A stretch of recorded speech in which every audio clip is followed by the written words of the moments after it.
અમદાવાદમાં પણ ઉત્તર પ્રદેશવાળી જ કરવામાં આવી છે। વસ્ત્રાલમાં હોળીના દિવસે આતંક મચાવનાર સામે કાર્યવાહી કરવામાં આવી અને આરોપીઓનું ગેરકાયદેસર મકાન તોડવાની કામગીરી હાલમાં કરવામાં આવી રહી છે। અમરાઈવાડી વિસ્તારમાં લવજી દરજીની ચાલી આવેલી છે કે જ્યાં આરોપીઓના મકાન તોડવામાં આવી રહ્યા છે। આરોપી રાજવીરસિંહ વિહોરાનું મકાન તોડવાની કામગીરી સીપી અમરાઈવાડીમાં ડિમોલેશન સ્થળે પહોંચ્યા। એએમસીની ટીમ દ્વારા ખોખરામાં મકાન તોડવાની કામગીરી થઈ રહી છે। તો ખોખરામાં આરોપી શ્યામ કામરેનું મકાન તોડાયું। પોલીસ બંદોબસ્ત સાથે તંત્રની કામગીરી શરૂ થઈ ચૂકી છે। પોલીસને સાથે રાખીને ગેરકાયદેસર બાંધકામ તોડવામાં આવી રહ્યા છે। જે પણ આરોપી પકડાયા છે તેમના ઘર પર બુલડોઝર ફરી વળ્યું છે। જે ગેરકાયદેસર મકાનો છે તે તોડવાની કામગીરી હાલમાં કરવામાં આવી રહી છે। તો સીપી અમરાઈવાડીમાં ડિમોલેશન સ્થળે પહોંચ્યા છે અને આરોપીને સબક શીખવાડવામાં આવી રહ્યું છે।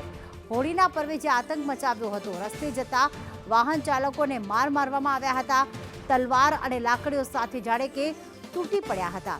એવી પણ હકીકત સામે આવી હતી કે તમામ પુષ્પા સ્વેગમાં હતા। આ તમામ લોકોએ પુષ્પા મૂવી જોયું અને ત્યારબાદ આતંક મચાવવા નીકળી પડ્યા હતા। 14 લોકોની અટકાયત કરી લેવામાં આવીને હવે ઉત્તર પ્રદેશમાં જે રસ્તો અપનાવવામાં આવ્યો, જે કાયદાનો પાઠ ભણાવવામાં આવ્યો, તે જ પાઠ હવે ભણાવવામાં આવી રહ્યો છે। અમદાવાદમાં પણ જે પણ આરોપીઓ છે તેમના મકાન તોડવાની કામગીરી કરવામાં આવી રહી છે, ડિમોલેશન કરવામાં આવી રહ્યું છે।